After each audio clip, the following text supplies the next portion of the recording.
ዜጎቿ በጋራ የከፈሉት መስዋዕትነት፣ የተጋሩት ባህልና ትስስር ኢትዮጵያዊነት በትውልድ ቅብብሎሽ የተገነባ የጋራ ቤት መሆኑን ያረጋግጣል። ነገር ግን የጨቋኝ ተጨቋኝ የተዛባ የታሪክ ንግርትና ጎጠኝነትን ያነገሰ አመለካከት ኢትዮጵያውያን ለዘመናት በጋራ ትርክት የጸና ሀገረ መንግስት መገንባት እንዳይችሉ አድርጎ ቆይቷል። የተሳሰረ ታሪክና የጋራ ሀገር የመገንባት ፍላጎት በትክክለኛው መንገድ ማጉላትና ማጎልበት የሀገረ መንግስቱ ምሰሶች አጽንቶ ለማቆም ወሳኝ ነው።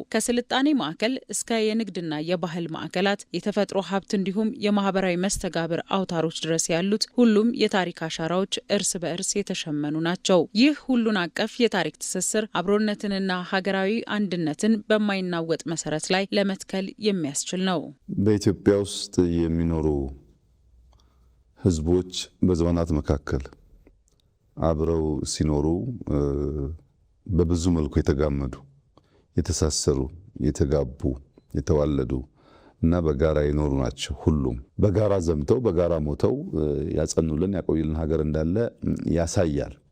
ይሁን እንጂ ሁሌም ከኢትዮጵያውያን ቅራኔ ግጭት የሚጠምቁ ወገኖች ታሪክን ለተራ የፖለቲካ ጥቅም ሲሉ የተሳሳተ ቅርጽ በመስጠት የጋራ እሴቶችን እንደ ግጭት መንስኤ በማቅረብና ህዝቦችን እርስ በርስ በማጋጨት ሀገረ መንግስቱን ለከፍተኛ አደጋ አጋልጠውት ነበር። ታዲያ ዛሬ ይህን የመቃረን እሳቤን አቀራርቦ ወደሚያግባባ ማዕከል የማምጣት መንገድ ኢትዮጵያ በመደመር እሳቤ እየቀየሰች ትገኛለች። የጋራ ትርክትን በአግባቡ መገንባት በራሱ ሀገርን የማጽናትና የማስቀጠል ዋነኛ ስራ ነው። ጠንካራና አካታች የሆነ ብሔራዊ ትርክት ሲኖር ሀገራዊ መግባባት ይፈጠራል። ይህ ደግሞ ለዲሞክራሲያዊ ስርዓት ግንባታና ለዜጎች እኩልነት መረጋገጥ ምቹ ሁኔታን ይፈጥራል። ትርክቱ ሁሉንም የሚያሳትፍና የእያንዳንዱን ብሔር ማንነትና ታሪክ እውቅና የሚሰጥ የባለቤትነት ስሜትንም የሚያጎለብት ነው። ይህ ደግሞ በፖለቲካዊና ማህበራዊ እንቅስቃሴዎች ውስጥ ተሳትፎን በማሳደግ የዲሞክራሲ ተቋማት እንዲጠናከሩና ማህበራዊ ፍትህ እንዲረጋገጥ ትልቅ አቅም የሚፈጥር ነው። አንደኛው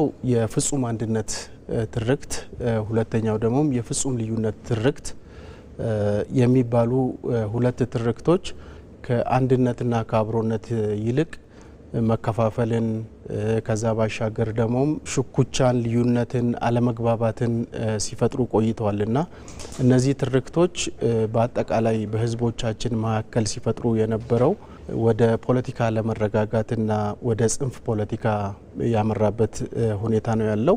ይሄ በአጠቃላይ ደግሞ ሄዶ የፖለቲካ ለመረጋጋቱ ጠንካራ ሀገረ መንግስት እንዳንገነባ ምክንያት ሆነዋል። ጠንካራ ሀገረ መንግስት በሌለበት ደግሞ ያው ለጠላት አጀንዳ፣ ለተለያዩ ለባንዳና ለባዳ አጀንዳዎች መጋለጣችን አይቀርምና እንደ ታሪካችን ሀገራችን ጠንካራ እንዳትሆን ያደረገው ይሄ የነጠላ ትርክት የፈጠረው ችግር ነው ብለን መውሰድ እንችላለን። በታሪክ ሂደት ውስጥ ያጋጠሙ ቁስሎችን በበሰለ መንገድ መጠገን ለነገዋ ኢትዮጵያ አስተማማኝ መሰረት ይጥላል። ያለፉ የታሪክ ጉድለቶችን በመቀበልና በማረም ትኩረትን በጋራ እሴቶችና ስኬቶች ላይ ማድረግ ጠንካራ፣ በራሱ የሚተማመን ትውልድ ለመገንባት ያስችላል። ይህ አዲስ ትውልድ የሚነዙ የልዩነት ትረካዎችን አልፎ ለሀገሩ እድገትና ብልጽግና በጋራ የሚቆም የታሪክን ስብራቶች ወደ እድል የሚቀይርና በወንድማማችነት መንፈስ የሚመራ ይሆናል። የብሔራዊነት ትርክት ከህብረ ብሔራዊነትና ከጠንካራ የመንግስት ምስረታ ጋር በጥብቅ የተሳሰረ ነው።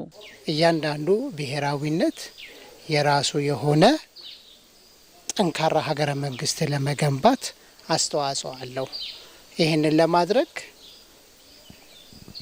በሀገር ውስጥ ያሉ የኔ ከሚለው የኛ የሚለውን እሳቤ ማምጣት፣ ከመከፋፈል አንድ ሆኖ ለጋራ ጉዳይ መቆምን የሚያሳዩ ናቸው ብዬ ነው ማስበው። ይህ ዛሬ የተወጠነው ብሔራዊ ትርክት ያለንን ብዝሃነት ነገ ለጋራ እድገት ለማዋል አቅም ይፈጥራል። ውጤቱም የህዝቦችን እውነተኛ ፍላጎት የሚያንጸባርቅ ህጋዊነት ያለውና ሁሉን ያቀፈ ሀገረ መንግስትን እውን ማድረግ ነው። በዚሁ መንገድ የሚገነባ ሀገረ መንግስት ለማንኛውም ፈተና የማይበገርና ብሔራዊ ጥቅምን በማንኛውም ሁኔታ የሚያስከብር ይሆናል።